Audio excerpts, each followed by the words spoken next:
Abra sua Bíblia em Hebreus, no capítulo 5. A gente, permitindo o Senhor, vai refletir nesta manhã na primeira parte do capítulo 5 de Hebreus, que vai até o verso 10. E na próxima semana, a parte final deste capítulo. E aí, a partir do último domingo de novembro, dia 30, nós iniciaremos uma série de mensagens do Advento, preparando o nosso coração para o Natal. E, se for da vontade do Senhor, no próximo ano a gente retoma Hebreus a partir do capítulo 6. Mas nesta manhã eu chamo sua atenção para o autor da salvação eterna. Hebreus 5, de 1 a 10, o autor da salvação eterna. O fim de ano se aproxima, o cansaço do ano se acumula, não é assim? Você não vai se sentindo mais cansada à medida em que o ano se aproxima do fim? Você vai se sentindo mais irritado, mais ansioso. Você vai começando a se preocupar com o ano que vem, como será? As notícias não são boas, as perspectivas são assustadoras. Fim de ano parece que cada vez mais vai ficando mais difícil, não é isso? Mais pesado, mais arrastado. Qual é o antídoto para isto? Qual é o antídoto para você levantar da cama com ânimo? Ou ao deitar na cama, conseguir dormir em paz? Deitar em paz, acordar em ânimo. Qual é o antídoto? Para que o cansaço do corpo, para que o abatimento da alma não te consuma. O antídoto é contemplarmos algo que nos seja tão belo e encantador, que nos produz aquela adrenalina que nos faz sair da cama. Sabe aquele pensamento que às vezes te vem, e isso, te levanta da cama, como a criança que quando você acorda, e ela sabe que quando ela for acordada de manhã, ela vai ser acordada para sair em viagem de férias, e ela tanto quer isto. E aí você, filho, às vezes nem precisa cutucar muito, ele mal dormiu, de desejo, de chegar logo à madrugada, o dia seguinte, para seguir de férias. Sabe essa adrenalina que quando você abre os olhos, aquele pensamento que te faz levantar da cama. Muitos talvez nem tenham ele, e talvez por não tê-lo, é desmotivante levantar da cama. O antídoto para tudo que eu acabei de descrever é você ter diante dos seus olhos algo que é tão belo, tão encantador, que te faz acordar e querer viver o dia. E nesta manhã eu quero colocar diante dos teus olhos o autor da nossa salvação eterna, que é o que renova a nossa esperança, é o que renova a nossa fé, é o que renova o nosso amor, é o que nos recobra o ânimo. Não há outro antídoto, senão a contemplação do autor da salvação eterna. Na NVT a expressão é fonte, a fonte da salvação eterna, e seria de fato a melhor tradução, porque no grego é exatamente isso, é fonte. Mas os tradutores da Almeida preferiram, e corretamente, identificar essa fonte com a pessoa de Cristo. O autor da salvação eterna, Hebreus 5, verso 1 a 10. Ouça com fé a leitura da palavra de Deus. Todo sumo sacerdote é um homem escolhido para representar outras pessoas nas coisas referentes a Deus. Ele apresenta ofertas e sacrifícios pelos pecados e é capaz de tratar com bondade os ignorantes e os que se desviam, pois está sujeito às mesmas fraquezas. E por estar sujeito às mesmas fraquezas, é por isso que precisa oferecer sacrifícios pelos próprios pecados, bem como pelos pecados do povo. Ninguém assume a posição de sumo sacerdote, essa posição de honra por si só. Ele deve ser chamado por Deus, como aconteceu com Arão. Por isso Cristo não tomou para si a honra de ser sumo sacerdote, mas foi Deus quem concedeu a Cristo essa honra, dizendo: você é meu filho, hoje eu o gerei. E em outras passagens diz: você é sacerdote para sempre, segundo a ordem de Melquisedeque.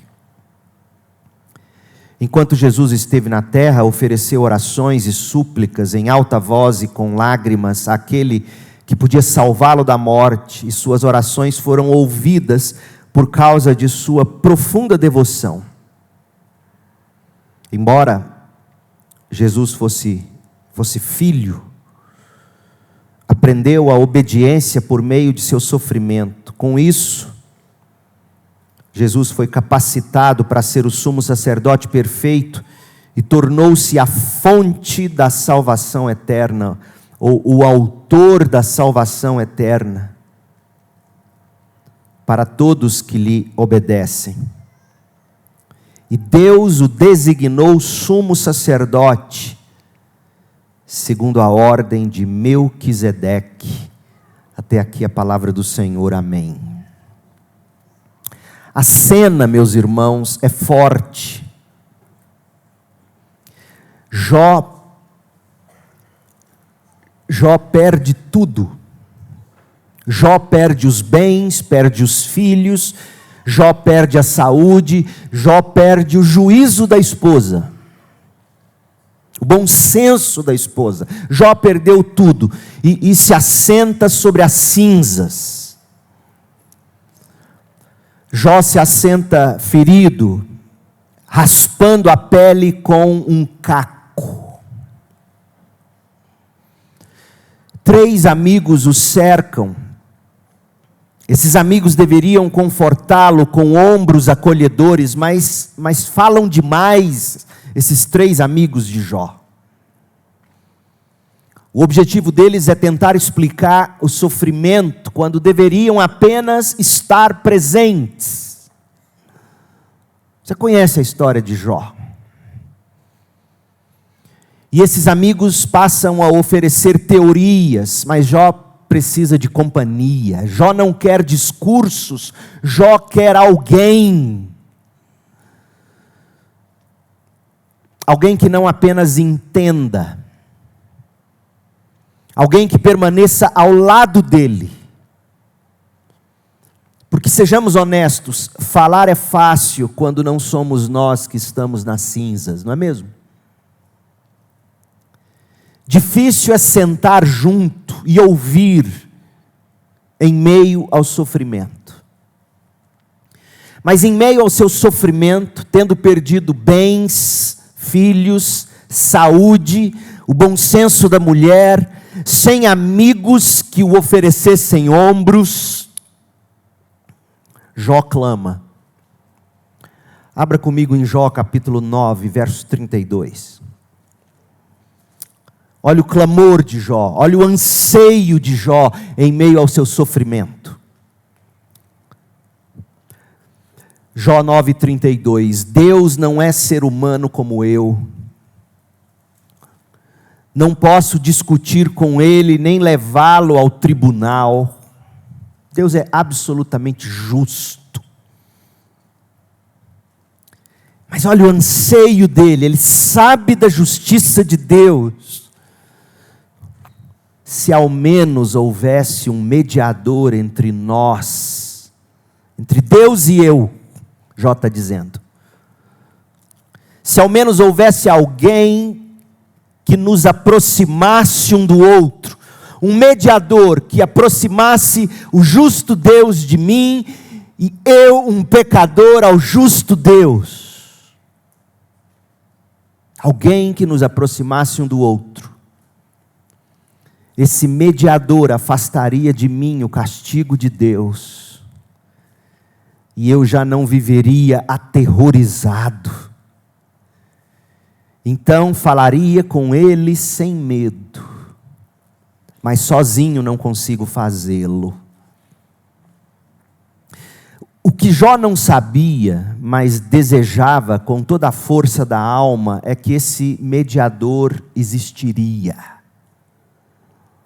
Séculos depois, milênios depois, o apóstolo Paulo diria a Jó o seguinte: existe esse mediador. Paulo daria a resposta decisiva a Jó diante do seu clamor. 1 Timóteo 2,15. Era a hora de você ter uma Bíblia de papel e lápis, mas você desgraçadamente não ouve o conselho do seu pastor e insiste nesse celular miserável. Era a hora de você estar com a Bíblia de papel, um lápis na mão e anotar ao lado de Jó capítulo 9, de 32 a 35, 1 Timóteo 2,5. Compra uma Bíblia, crente.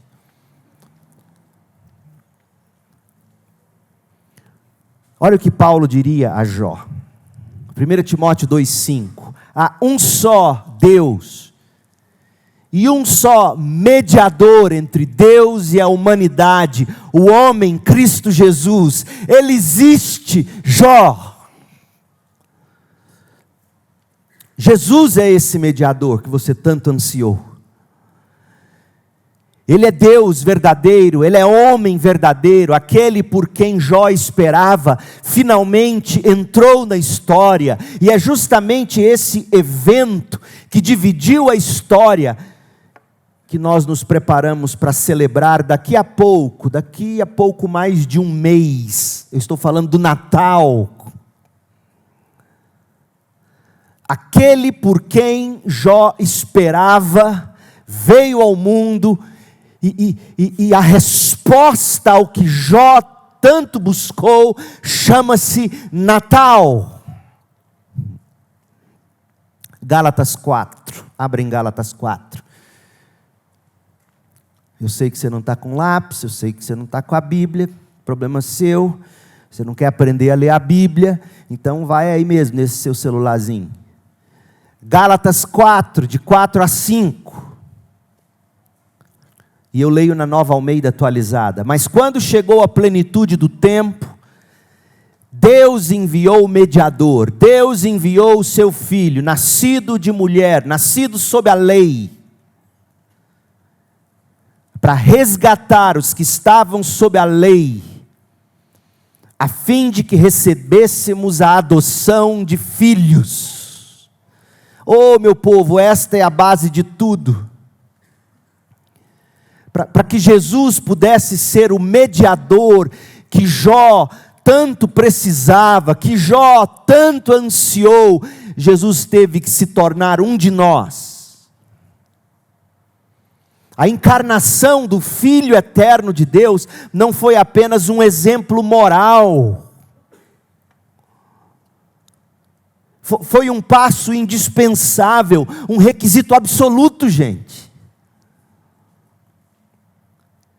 Jesus nasceu e se tornou nascido sob a lei, para que, como nosso representante, não apenas resgatasse os que estavam sob a lei, mas também para se qualificar. Jesus nasceu assim, homem, Deus, homem, Deus, sob a lei, não apenas para nos resgatar, mas também para se qualificar como nosso sumo sacerdote. É exatamente aqui que entra a carta aos Hebreus. Porque tudo que Jó ansiou em Jó capítulo 9, é o que Hebreus 5 agora vai te explicar. Por que que Jesus é esse mediador perfeito, esse sumo sacerdote? Por que que Ele é o autor da salvação eterna? Por que que Ele é a fonte de salvação eterna? É aqui que Hebreus vai te explicar. Jó amaria ter o livro de Hebreus para ler. E graças a Deus nós temos. Os leitores judeus do primeiro século, os leitores para os quais esta carta foi endereçada, os destinatários originais desta carta, eles compreendiam plenamente a figura do sumo sacerdote. Eles estavam familiarizados com o sistema de sacrifícios, com os rituais, com o sangue dos animais, com os altares, com o fogo, com o incenso, as orações oferecidas em favor do povo de Deus, Israel. Eles conheciam tudo isso, diferentemente de nós. E porque eles conheciam tudo isso, quando o autor de Hebreus começa a fazer o contraste entre o sacerdócio celestial e eterno do Messias, do ungido, do enviado, do Cristo, quando Hebreus começa a contrastar esse sacerdócio de Cristo com o sacerdócio terreno, temporário, do tabernáculo, do templo, esses primeiros leitores sabiam exatamente do que se tratava. E ao explorarmos aqui Hebreus 5, de 1 a 10, a gente vai resgatar essa imagem vital e compreender o que significa hoje ter Cristo como nosso sumo sacerdote. E eu espero que isso te faça levantar da cama. Veja, até este ponto, até capítulo 5 de Hebreus, do capítulo 1 ao 4, o autor estabeleceu um fundamento inabalável para nós.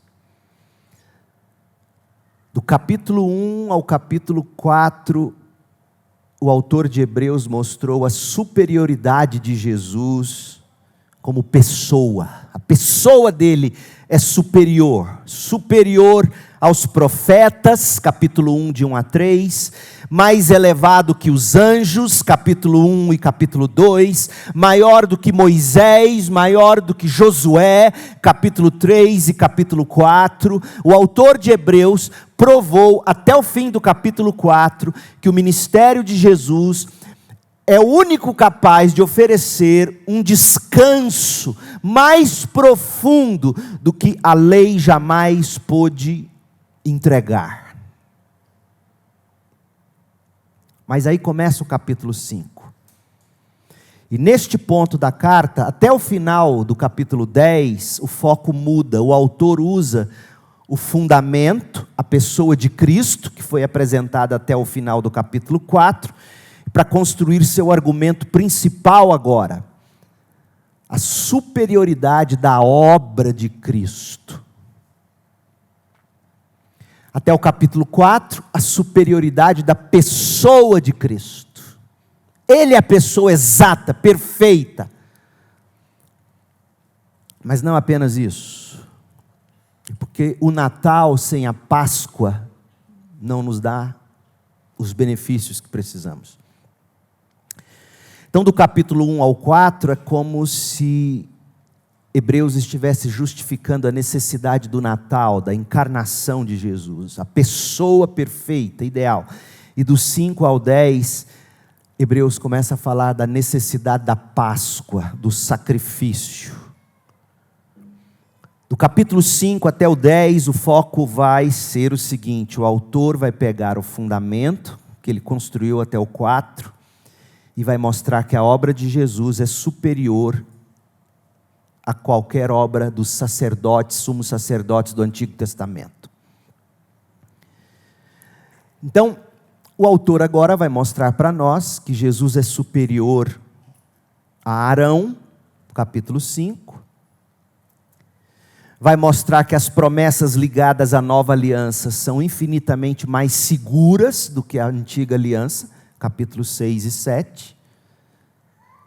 E que o sacrifício de Cristo, único e definitivo, anula todo o sistema de sacrifícios do Antigo Testamento.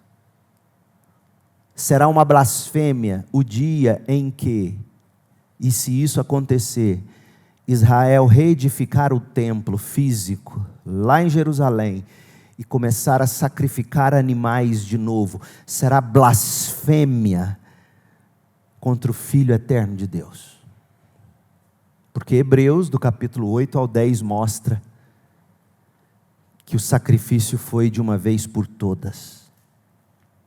Agora veja, essa ênfase no sacerdócio era crucial.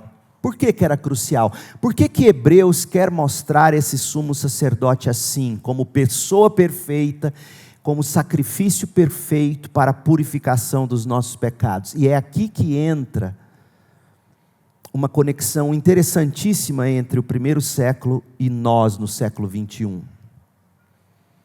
Porque nós hoje somos tal como eram os primeiros judeus no século 1. Porque veja, os primeiros leitores, os cristãos de origem judaica, eles precisavam desesperadamente da visão correta do que significa o sumo sacerdócio de Jesus. Por quê? Porque tal como hoje, muitos esperavam um Messias político. Muitos esperavam um rei forte. Muitos esperavam um homem assentado no trono em Jerusalém, com cetro e espada, para dominar os romanos e todas as nações que oprimiam Israel. Veja se não é isso que tanto necessitamos, ou buscamos, melhor dizendo, hoje. Alguém que destrua os comunistas, que destrua os socialistas, que destrua qualquer tipo de classe social dominante que oprima. Então veja se não é a mesma coisa que se espera de Jesus hoje.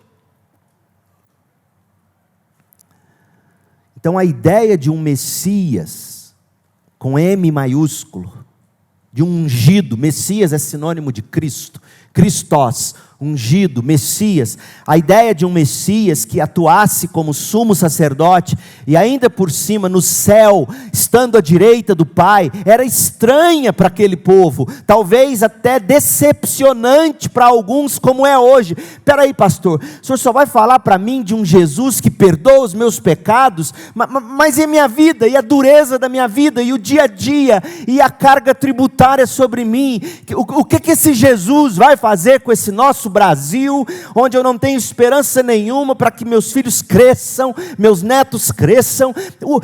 Parece pouco demais falar de um Jesus que é apenas perfeito como pessoa e perfeito como sacrifício para perdoar pecados. Não é esse o dilema de muita gente? Não é talvez o seu dilema? Era o mesmo dilema dos leitores da primeira carta. Espera aí, você está me dizendo que esse sumo sacerdote, Cristo, ele é perfeito, o sacrifício dele perdoa os meus pecados, mas e Roma? E Roma? E o imperador, com essa carga tributária sobre nós? E Roma? O que se fará com Roma? Cadê o descendente de Davi que sentará no trono e que com cetro e espada destruirá nossos inimigos? Por isso que essa carta é tão necessária.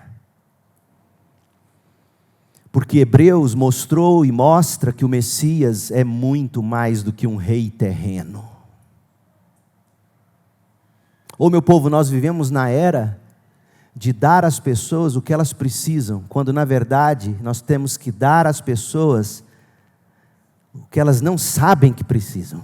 Não é o que elas pensam que precisam. Você não tem que estar na internet entregando o que as pessoas querem, para ser visto, para receber likes.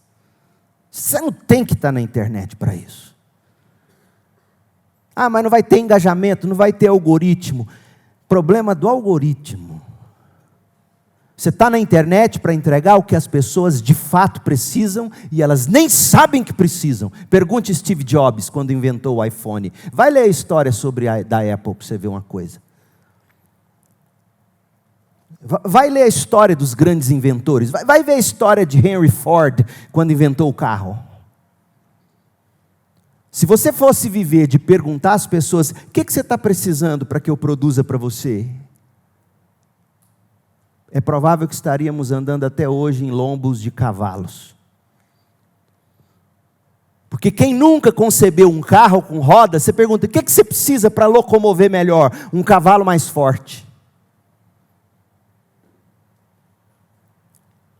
Mas Henry Ford viu além, ele viu rodas, ele viu carros. E fala de se fazer uma viagem de Goiânia a São Paulo, no lombo de jumentos. O que é isso? Percebe o que eu estou dizendo? A carta aos Hebreus, em sua essência, é uma lição para nós. O que a gente precisa entregar não é o que as pessoas pensam que precisam, é o que elas de fato precisam e não sabem. Sai dessa história, muda sua maneira de publicar, de postar, de viver, de ser, de trabalhar, ainda que você não tenha o engajamento. A carta aos Hebreus é necessária porque ela mostra que Jesus é mais do que um rei terreno, ele é o nosso sacerdote celestial, e isso muda tudo. Porque se ele fosse apenas um rei terreno, ele liquidaria Roma, classes dominantes, comunismo, socialismo. Coloca aí o nome dos seus medos, coloca aí aquilo que você acha que precisa, que Jesus dê um jeito e já. Ele viria, resolveria tudo isso aqui, aí chegaria o dia de você morrer. E como é que você cantaria o que cantamos? Quando chegasse a hora de você atravessar o rio. Percebe? O que você mais precisa é de alguém que faça ponte entre o lado de cá e o lado de lá do rio, a presença de Deus. E essa ponte, o supremo pontífice, não é o Papa, é Cristo. Ainda que ele não destrua os nossos inimigos terrenos, ele, por ser a pessoa perfeita e ter executado a obra perfeita, ele destruiu o pecado, a dívida, tudo o que nos condenava diante de Deus. E por isso, ainda que este mundo nos persiga, como tragicamente estão fazendo com nossos irmãos nigerianos, neste exato momento, ainda que destruam o corpo deles, os filhos deles, as famílias deles, misericórdia deles, ó Senhor, ainda que isso aconteça, eles viverão. É disso que você precisa, jovem. E graças a Deus pela carta aos Hebreus. Hebreus 5 não é a primeira vez que o autor menciona o ofício sacerdotal de Jesus. Ele vem preparando o terreno. Veja, já no capítulo 2 de Hebreus, o autor chamou de misericordioso e fiel sumo sacerdote. Capítulo 2, verso 17. No capítulo 3, o autor exortou os leitores a olharem para Jesus como o apóstolo e sumo sacerdote da nossa confissão. Capítulo 3, verso 1. E ao final do capítulo 4, a imagem se torna ainda mais nítida. Jesus é o grande sumo sacerdote que adentrou os céus. Alguém que se compadece de nossas fraquezas. Capítulo 4, de 14 a 15. Mas é no capítulo 5 que o autor, de fato, começa a desenvolver o tema do sumo sacerdócio. O que antes era uma menção preparatória, agora se torna um dos pilares centrais desta carta. Esta nova sessão, a partir do capítulo 5, não é uma interrupção, ela é a continuação direta da linha de raciocínio de Hebreus 4,14. Porque veja, enquanto o capítulo 4 destacou a superioridade de Jesus por sua compaixão, 4 de 12 a 14, a compaixão de Jesus, tendo se tornado humano como nós, mas sem pecado, o capítulo 5 foca na legitimidade da nomeação de Jesus, algo que não depende do mérito humano, mas da escolha soberana de Deus. Então o argumento continua apontando para o mesmo fundamento: nossa confiança não está suspensa no vazio, numa lenda. Ela repousa em um sumo sacerdote que é incomparável. Meu povo, assim como quase toda criança no Brasil cresce respirando futebol, as crianças crescem decorando nomes de jogadores, acompanhando seus times, colecionando figurinhas. Os judeus do primeiro século também eram íntimos, mas de outro universo. Em vez de bola e chuteira, o vocabulário dos judeus do primeiro século girava em torno de sacerdotes, sacrifícios, sangue e altares. Se as nossas crianças se vestem de Homem-Aranha, Mulher Maravilha, naquele tempo, ou de um jogador de futebol, ou imita o cabelo do roqueiro, e assim por diante, naquele tempo eles imitavam a roupa do sacerdote. Porque esse era o universo deles. Se as nossas crianças brincam de casinha, eles brincavam de entrar no Santo dos Santos. Esse era o universo deles. Aquilo que fazia parte da vida, era tradição, era rotina, era memória coletiva. Então quando eles leem essa carta aos Hebreus, eles estão assim, anos-luz em vantagem de nós, porque não é o nosso universo. Então, além de eu tentar explicar, eu preciso construir para vocês um pouco desse universo. É esse cenário que a gente reencontra quando a gente chega no capítulo 5. E justamente por isso, ele pode parecer tão distante de nós. Não é o mundo em que a gente vive. Não existe nenhum templo aqui em Goiânia que faça os sacrifícios na forma de réplica do que era no Antigo Testamento. Mas ainda assim, esse mundo é um mundo que a gente precisa entender. Porque sem ele a gente não compreende a grandeza do que Cristo veio cumprir para a nossa salvação. Então veja aqui os requisitos sacerdotais, capítulo 5 de Hebreus, de 1 a 4. O autor começa lembrando os leitores das qualificações dos sacerdotes terrenos. Capítulo 5, verso 1, diz que esse sumo sacerdote era um homem escolhido para representar outras pessoas nas coisas referentes a Deus. Capítulo 5, verso 1. A tarefa central era apresentar ofertas e sacrifícios pelos pecados. Capítulo 5, verso 1. Mas esse sistema tinha uma característica fundamental que o próprio texto aponta. Veja. Capítulo 5, verso 2. O sacerdote, ele era capaz de tratar com bondade os ignorantes. Por quê? Porque ele mesmo estava sujeito às mesmas fraquezas. E por estar sujeito às mesmas fraquezas, ele era um pecador. Ele era tão pecador quanto o povo. E por isso o texto diz, capítulo 5, verso 3... que esse sumo sacerdote do Antigo Testamento precisava oferecer sacrifícios pelos próprios pecados, bem como pelos pecados do povo.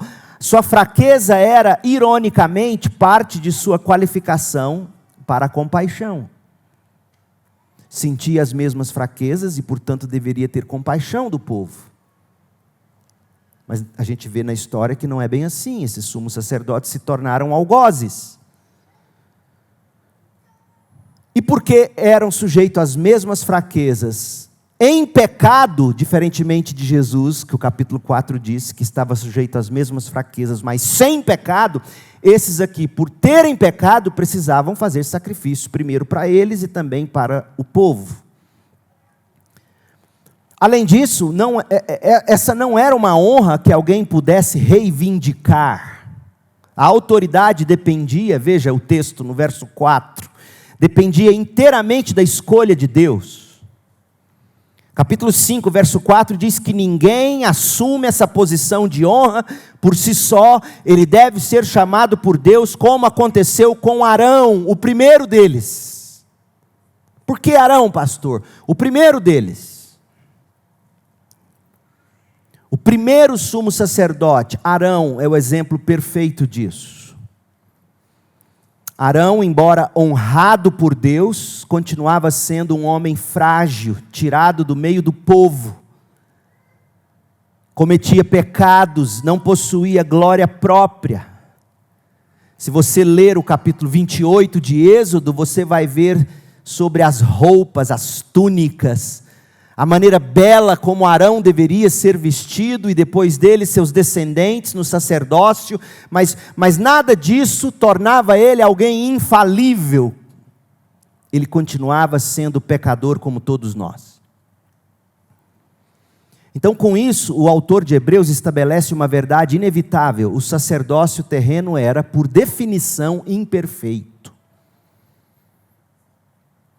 A ideia de um mediador era correta, como Jó ansiou, desde os dias dos patriarcas, porque dizem que Jó é do período de Abraão, para você ter uma ideia. A ideia de um mediador era correta, o problema era o mediador ser apenas homem, como o Hebreus está mostrando. Portanto, sendo apenas homem, um sacerdócio imperfeito, jamais feito para durar. Desde o começo, portanto, havia um plano que apontava para o dia em que o sumo sacerdote perfeito, permanente, santo, final, seria revelado aos homens. E neste ponto é importante destacar algo essencial. Essencial, gente. Deus já se revelava como Deus de graça no Antigo Testamento. Presta atenção nisso. Isso fica muito claro na própria estrutura da antiga aliança. E aqui está um sinal evidente dessa graça de Deus no Antigo Testamento. Embora imperfeito, o sumo sacerdote oferecia sacrifício por si e pelo povo, apontando para o sacrifício futuro de Cristo. E isso já era em si um meio de graça no Antigo Testamento. O sumo sacerdote não entrava no Santo dos Santos uma vez por ano, veja, para tornar Deus misericordioso. Ele entrava para testemunhar da misericórdia de Deus. Deus abriu um caminho para que o homem se volte para Ele. Isso é graça. Da mesma forma, Jesus não veio para convencer o Pai a nos amar. Jesus veio porque o Pai já nos amava antes mesmo da fundação do mundo. A bondade limitada dos sacerdotes terrenos apenas apontava para a bondade perfeita do verdadeiro sumo sacerdote, Jesus Cristo, nosso Senhor. Não trate o Antigo Testamento como um livro da lei, ponto. É um livro da graça. Essa verdade nos ajuda a entender corretamente João 1,17. Pastor, mas e João 1,17? Leia comigo, João 1,17. Pois a lei foi dada por meio de Moisés, mas a graça e a verdade vieram por meio de Jesus Cristo. E aí, pastor? Está contradizendo o Senhor? Ô João sem braço? Presta atenção aqui. João, o evangelista, não está apontando uma era de lei, portanto ruim, e uma era de graça, portanto boa. Por quê? Por uma razão muito simples, e se você não tiver uma teologia bíblica saudável, você não vai entender isso. Tanto a entrega da lei, quanto a vinda de Cristo, são marcos fundamentais da história da salvação graciosa do Senhor. E a própria lei foi uma revelação da graça de Deus, mostrando o caráter e os justos requisitos de Deus. O ponto de João 1,17 não é dizer, Moisés é só lei, Jesus é só graça, até porque, você está lendo aqui, João dizer que graça e verdade vieram por meio de Jesus. Que verdade? A lei é a verdade. Graça e verdade. É impressionante, as pessoas não sabem ler a Bíblia. Aí leem isso aqui, diz, a lei foi dada por meio de Moisés, mas a graça, eles pulam, eles não veem. E a verdade vieram por meio de Jesus Cristo. A graça, para você conseguir cumprir a verdade, /lei de Deus. O Espírito que foi comprado pela morte de Jesus, o sangue de Jesus, a ressurreição de Jesus, o Espírito que grava a verdade, que grava a lei no seu coração. O ponto de João é sobre plenitude. A graça revelada em Moisés encontrou sua expressão final e perfeita em Jesus. Por isso que Jesus é superior a Moisés. Não rasgue o Antigo Testamento. Ame esse Antigo Testamento. Deus já era um Deus de graça no Antigo Testamento. Se não fosse, Adão e Eva já teriam sido esmagados em Gênesis 3. Certo ou errado? Fuja dessas igrejas, fuja desses pregadores que exaltam uma graça barata para deixar você viver como o diabo gosta. Fuja, dá vontade de dar nome dessas igrejas, mas eu não vou fazer. Mas tem uma que parece com uva. Foge dessas coisas. Foge dessa desgraça. Tem um aí que, sei lá, parece que ele vive subindo, subirá, não sei das quantas. Foge desses trem, gente. Hebreus 5, de 4 a 10, agora, vai mostrar para nós o contraste entre o sacerdócio de Cristo com o de Arão. Mostrando que o de Cristo é superior, mas não dizendo que o de Arão não tinha graça. Já era um meio de graça, que encontra plenitude, conforme a gente lê em João 1,17, em Jesus Cristo. Tem 3 distintivos que fundamentam a superioridade de Cristo aqui em João, ou melhor, Hebreus 5, de 4 a 10. 3 distintivos do sacerdócio de Cristo. 3 distintivos que tornam Cristo superior, que tornam Cristo o autor da salvação. O objetivo desse capítulo 5, de 1 a 10, está no verso 9. O autor de Hebreus quer mostrar que Jesus é a fonte de salvação eterna. Jesus é o autor da salvação eterna. Essa é a ideia central. Jesus é o autor da salvação eterna. Pergunta, por quê? O que torna ele superior ao sacerdócio de Arão? Primeiro, a dignidade dele, versos 4 e 5. Segundo, a eternidade dele, verso 6. E terceiro, a santidade dele, de 7 a 10. É isso que torna ele o autor da salvação eterna. Eu poderia terminar o sermão aqui, e você leria e entenderia. A dignidade de Cristo, versos 4 e 5. A eternidade do ofício de Cristo, versículo 6. E a santidade da obediência de Cristo, versos 7, 8, 9 e 10. São esses 3 pilares que explicam por que Jesus é chamado de autor da salvação eterna. Verso 9.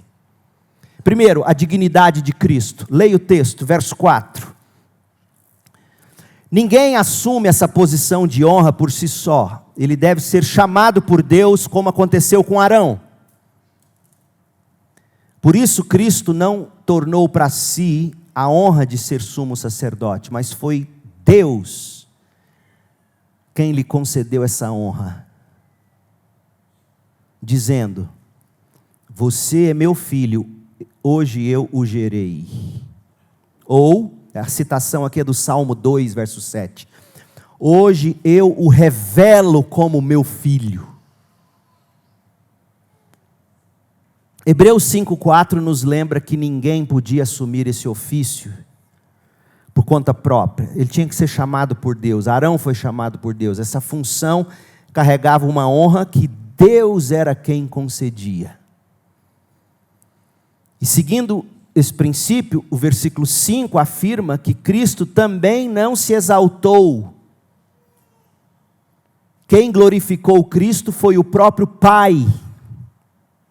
Mas o texto faz algo inesperado. Em vez de afirmar, olha, porque Hebreus poderia ter afirmado: eu te nomeei sacerdote, no verso 5. Em vez disso, o autor de Hebreus cita o Salmo 2,7. Tu és meu filho, eu hoje te gerei. Ou seja, a base da dignidade sacerdotal de Cristo está na sua filiação divina. Ele é Deus.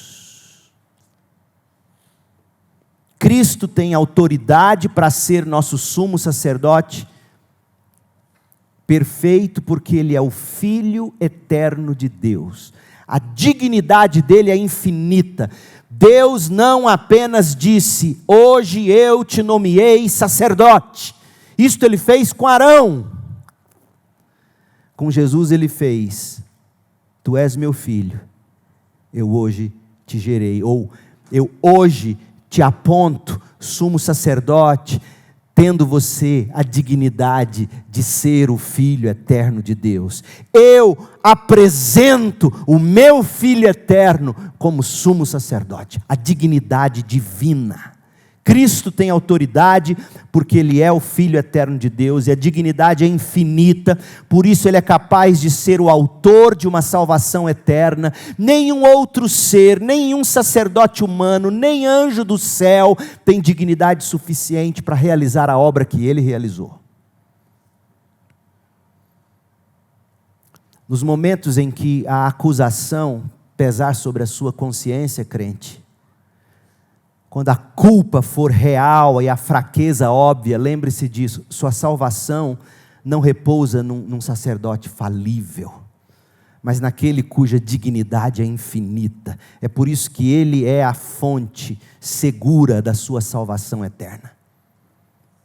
Ele é o Filho eterno de Deus. E aí vem Paulo e complementa dizendo: se Deus Pai não nos poupou o próprio Filho, fazendo referência aqui ao sacrifício que o próprio Filho, como sumo sacerdote, fez de si mesmo, se entregou como Ele mesmo, o próprio sacrifício. Se o Pai não nos poupou o Filho, sendo nós ainda pecadores, porventura não nos dará Ele todas as coisas de que precisamos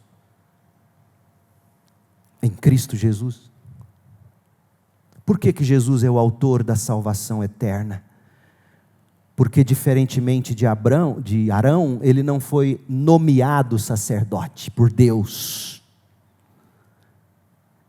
Ele foi nomeado Filho eterno de Deus como sumo sacerdote para as ovelhas de Deus.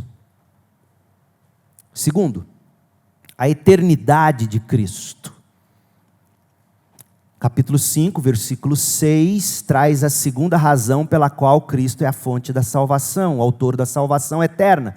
Está na eternidade. Hebreus 5, 6 cita o Salmo 110, verso 4, onde Davi diz que o Messias, que viria, diferentemente de Arão, que não era para sempre, que não foi para sempre. Depois de Arão veio seu descendente, e o outro descendente, e o outro, e todos morreram. Diferentemente desses da linhagem de Arão, Jesus é da linhagem de Melquisedeque, ele é para sempre, segundo a ordem de Melquisedeque. Hebreus 7 vai tratar desse tema com mais profundidade, Melquisedeque. Por isso nós vamos deixar os detalhes para aquele capítulo, mas aqui vale um resumo. Melquisedeque aparece apenas em Gênesis 14. Onde ele aparece de forma enigmática. Ele abençoa Abraão, recebe os dízimos de Abraão. Portanto, você percebe que dízimo precede a lei, como desgraçadamente muita gente vai destruir a ideia de dízimo. Dízimo é coisa da lei. Bom, Abraão deu dízimo a Melquisedeque e Moisés ainda não tinha entregado a lei, certo ou errado? Então, abençoa Abraão, recebe dízimos de Abraão. O texto simplesmente diz que ele era sacerdote do Deus Altíssimo, Gênesis 14, não tem genealogia sobre esse homem. Ele não tem início, ele não tem fim, ninguém sabe de onde ele veio, nem para onde ele foi. Por isso que se compara o sacerdócio de Jesus ao sacerdócio de Melquisedeque. Ninguém sabe de onde vem, ninguém sabe para onde foi, sacerdote para sempre, segundo a ordem de Melquisedeque. E o ponto é este: Melquisedeque é um tipo de Cristo.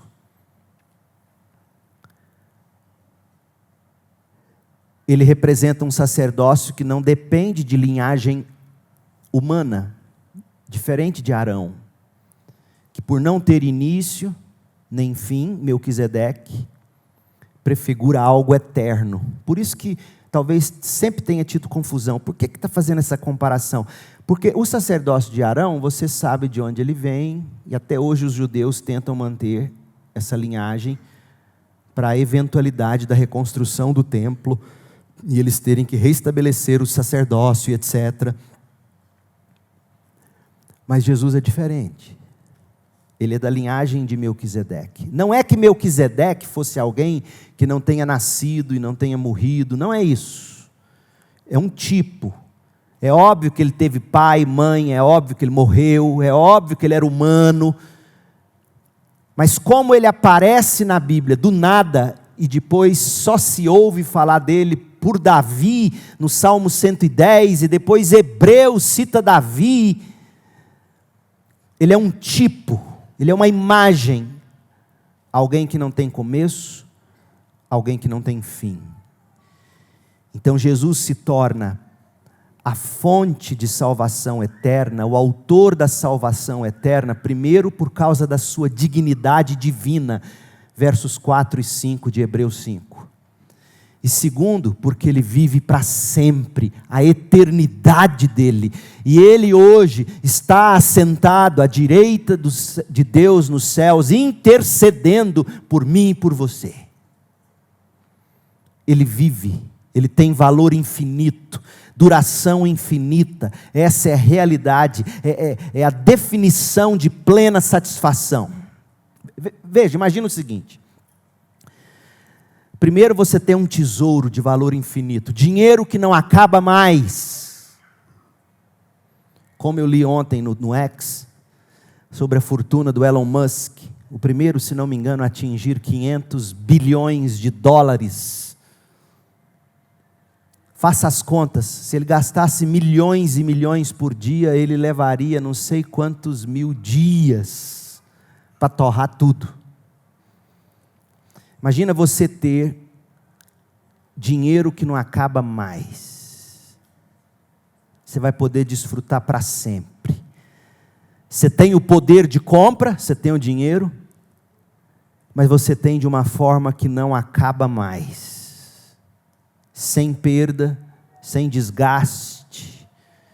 Isso é valor infinito, isso é duração infinita. Essa é a realidade de plena satisfação, se de fato a gente se satisfizesse com isso. Porque é exatamente isso que nós somos como cristãos. Em Cristo, nós encontramos ambas as coisas. Ele é o Filho eterno de Deus, digno, valor infinito, e é para sempre. Ele é da linhagem de Melquisedeque, por isso que ele é o autor da salvação, é o sumo sacerdote eterno. E isso hoje significa que a intercessão dele por você jamais falhará ou terminará. Ele continuará como seu sumo sacerdote diante de Deus, intercedendo por você até o dia em que você vai chegar lá. Arão não fazia isso. Dignidade, eternidade e por fim santidade. A terceira razão pela qual Cristo é o autor da salvação eterna está na santidade. Não apenas aquela que ele possuía como filho, mas aquela que foi provada no sofrimento durante a encarnação dele. Como é que isso aconteceu? Veja, não foi de forma automática. O texto vai dizer, Hebreus 5:7. Hebreus 5:7 mostra que foi um processo de agonia durante a vida dele toda. Dependência absoluta de Deus. Hebreus 5:7. Enquanto Jesus esteve na terra, leia aí. Enquanto ele esteve na terra, não foi só no Getsêmani. Por isso que para mim, a oração que está sendo ouvida pelo Pai, a oração que Jesus obteve resposta, foram as orações que ele fez durante toda a sua vida terrena. Enquanto Jesus esteve na terra, ofereceu orações e súplicas em alta voz e com lágrimas àquele que poderia salvá-lo da morte. E suas orações foram ouvidas por causa de sua profunda devoção. Ou seja, ele até orou no Getsêmani, se possível afaste de mim esse cálice, mas seja feita a tua vontade. Então, observe a expressão do início do verso 7, enquanto esteve na terra, ou, como diz outras versões, nos dias da sua carne. Não foi apenas na noite do Getsêmani, foi uma vida inteira de luta, gente, de oração, de lágrimas, e esse não foi um teste simbólico, foi real, e mais do que real, o universo inteiro dependia do Filho ser aprovado. E pelo que Jesus orava? Olha o texto. O texto diz que Jesus orava àquele que podia salvá-lo da morte.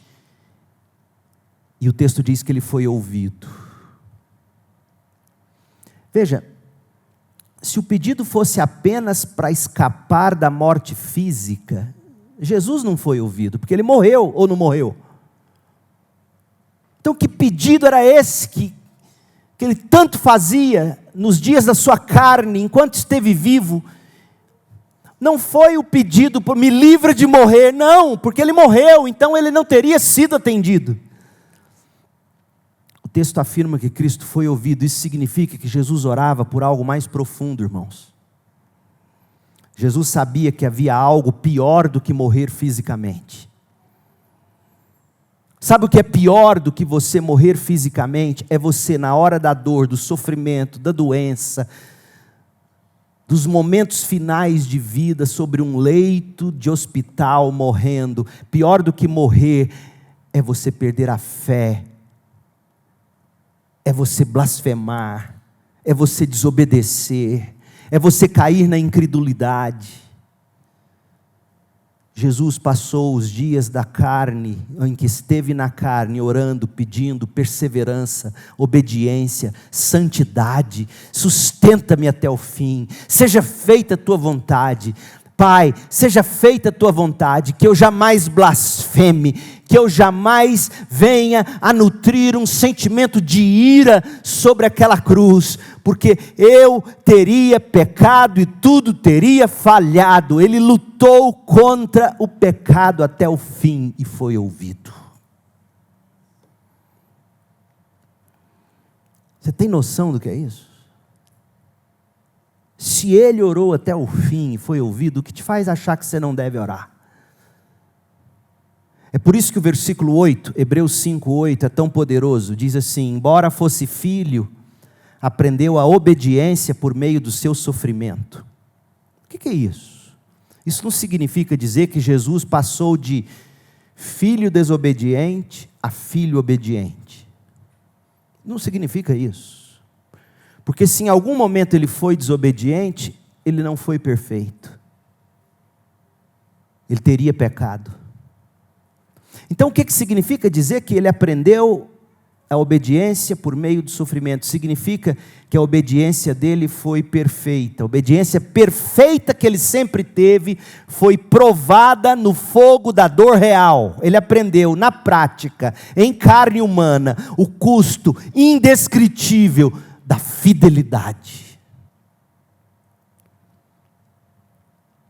A sua obediência perfeita, eu repito, foi provada no fogo da dor real. E por ter sido provado e permanecido fiel, diz o verso 9, ele foi capacitado, ele foi aperfeiçoado para ser o sumo sacerdote perfeito e tornou-se a fonte de salvação eterna para todos que lhe obedecem. Cristo se tornou a fonte da salvação eterna por causa da dignidade como Filho de Deus. Ele é Deus, versos 4 e 5. Ele é da linhagem de Melquisedeque, ele é eterno, versículo 6, não tem começo nem fim. E ele é santo. Santidade essa inerente a ele, que foi provada na fornalha do sofrimento humano, e ele não cedeu, ele orou, ele buscou. Eu não quero, eu não posso ceder ao pecado. Jamais nutriu qualquer pensamento impuro, jamais desejou qualquer coisa injusta, jamais praticou qualquer ato pecaminoso. A sua santidade, a sua eternidade, a sua dignidade faz dele o autor da sua salvação, crente. Ele é tudo o que você não consegue ser. Porque você não é digno como ele. Por mais que você queira parecer para as pessoas, por mais que você queira que as pessoas te vejam como quem você não é, vestindo roupas que você não deveria comprar por não ter condições, andando em carros que você não deveria andar porque você não tem condições, ou deveria investir em outras coisas, dizimar com fidelidade, ofertar com generosidade, mas não, você quer manter um modus operandi, uma aparência, você quer apresentar uma dignidade que nesse sentido você não tem. Não é assim que a gente vive, de aparência, para parecer ser o que não somos? E no fundo somos pecadores, somos avarentos, somos cobiçosos, somos egoístas. Isso é destruidor, isso é devastador. Mas Jesus não, ele é digno, ele é o Filho eterno de Deus. Ele é eterno, constante, diferentemente de nós, que às vezes estamos lá para as pessoas, às vezes não aparecemos. Ele é eterno, ele é constante, ele é para sempre. Nós não somos assim. Nós oscilamos o humor, é ou não é? Ele não. E ele é santo. Quantas vezes nós, provados no sofrimento, cedemos o que não deveríamos ceder? Fazemos o que não deveríamos fazer, pensamos o que não deveríamos pensar. Mas ele não, ele orou, ele insistiu com lágrimas e disse: eu não posso ceder. E ele, perfeito, provou sua perfeição, mantendo sua obediência. É isso que o texto quer dizer. E essa salvação eterna, ela está disponível. E a pergunta que eu te faço é: você possui essa salvação? Porque nem todos a possuem, gente. Olha o verso 9. O verso 9 diz que Cristo tornou-se a fonte ou autor da salvação eterna para um grupo específico. Para todos os que lhe obedecem. Ele é o autor da salvação eterna para todos que lhe obedecem. Essa salvação está disponível para quem obedece a Cristo. Então a pergunta direta é: você está obedecendo Jesus ou tem vivido à margem da vontade dele? Porque em Hebreus fica claro que essa obediência começa antes de tudo com fé. Obedecer é fé em Hebreus. Obedecer em Hebreus é confiar nele. Obedecer em Hebreus é manter firme a esperança, capítulo 3, verso 6. Obedecer é guardar o coração da incredulidade, Hebreus 3, verso 12. Obedecer é conservar firme a confiança, Hebreus 4, 14. Obedecer é se achegar com confiança ao trono da graça, Hebreus 4, 16. Crer nas promessas de Deus é o primeiro e principal ato de obediência, Hebreus 3, 18 a 19. Então toda obediência prática, segundo Hebreus, flui da sua fé. Ele será seu autor, o autor da sua salvação eterna, se você crer e obedecer. Por isso que cantávamos, crer e observar. Por isso, se você não está andando em obediência a Cristo, o chamado é claro: arrependa-se, deixe de confiar nas promessas vazias do pecado. Coloque sua esperança nas promessas vivas de Deus. Porque Cristo é o autor da salvação eterna, mas somente para aqueles que lhe obedecem. Pela fé, somente pela fé. Você se lembra de Jó? Jó se sentou sobre as cinzas, cercado de dor, desamparado, em silêncio, mal interpretado, clamou por um mediador, alguém que sendo homem pudesse compreendê-lo e sendo justo pudesse apresentar a causa dele diante de Deus. E na aflição Jó ansiava por alguém que estivesse entre ele e o Deus Altíssimo.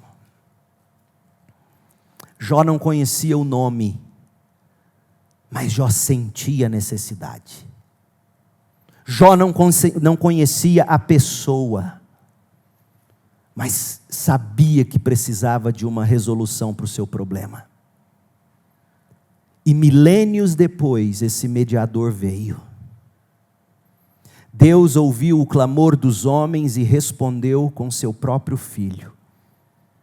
Jesus Cristo, verdadeiro Deus e verdadeiro homem, entrou na história, isso é Natal. E ele não apenas entrou na história, ele desceu às cinzas. Ele se sentou conosco, ele chorou nossas dores, ele carregou nossos pecados, e no auge da sua obediência, ele entrou num santuário terreno, não num santuário terreno, mas num santuário celestial, como nosso sumo sacerdote, que é digno por ser Deus, eterno por não ter começo e nem fim, e santo por ter provado sua obediência sem ceder. Você não está sozinho, crente. Você não está sem um defensor, como tantas vezes você se sente. Você não precisa viver sem esperança. Porque o mediador por quem Jó chorava é o Salvador que hoje te chama. Você tem noção disso? Vinde a mim. Esse sumo sacerdote está vivo, à direita de Deus, intercedendo por você. Você não precisa buscar mais outro caminho, outro sacerdote, outro acesso. Ô crente, ô meu amigo, minha amiga, em Cristo tudo já foi feito, Ele é o Filho digno. Você não tem que buscar ser digno, você tem que buscar ser quem você deve ser em Cristo. Porque quem busca ser digno, busca aparecer para os homens. Quem busca ser como Cristo, busca ser santo, para poder ver Deus. Há uma diferença enorme. Você tem um sacerdote digno, você tem um sacerdote eterno, que intercede por você dia e noite, ad eterno. Ele é perfeito, para cobrir as suas imperfeições, e Ele está aqui disponível para você, se você nele crer. O autor da salvação eterna. E você pode começar a falar com Ele hoje, agora, sem culpa, sem distância. Sabe por quê? Porque aquele que é maior que Jó, maior que os anjos, maior que Arão, maior que Moisés, maior que Josué, maior mesmo que Melquisedeque, Ele está ao seu lado, e prometeu estar com você até a consumação dos séculos. Acorde, levante-se da cama com ânimo, Ele está com você. Aproxime-se dEle, arrependa-se, confie, viva pela fé, abrace Ele como sua vida, como a obra da sua vida, como sacrifício, como a justiça que você não tem, a dignidade que você não tem, a santidade que você não tem. Abrace Ele como a alegria que você tanto deseja. Porque nele você tem um sumo sacerdote, Ele é o autor da salvação eterna. Oremos. Senhor Deus, nós te louvamos porque Jesus Cristo, nosso sumo sacerdote, é digno. Ele foi glorificado por Ti, ó Pai, e tem autoridade infinita para nos salvar. Obrigado por nos dares um Salvador tão glorioso. Pai amado, nós te agradecemos porque Jesus é eterno. Ele vive para sempre, nunca deixa de interceder por nós. Dá-nos fé para descansarmos na segurança que temos em seu sacerdócio que jamais termina. Santo Deus, nós te adoramos porque Jesus é puro. Sua santidade foi provada no sofrimento.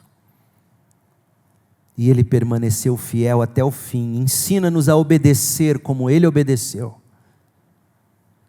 Com perseverança, confiança e devoção. Ó Filho eterno de Deus. Ó Senhor Jesus Cristo, o autor da nossa salvação eterna. Nós te louvamos por sua dignidade. Por tua eternidade. Por tua santidade. Seja exaltado entre nós, ó Rei Jesus Cristo. Ó Espírito de Deus, inclina o nosso coração para essa realidade tão maravilhosa. E agora que o Deus da paz, que tornou a trazer dentre os mortos o nosso sumo sacerdote Jesus Cristo, que é também o grande pastor das ovelhas, pelo sangue da eterna aliança, que o Senhor, ó Deus da paz, aperfeiçoe todos nós em todo o bem, para que possamos fazer a Tua vontade, que o Senhor opere em nós o que é agradável diante do Senhor, por meio de Jesus Cristo, a quem seja glória para todos sempre. Amém.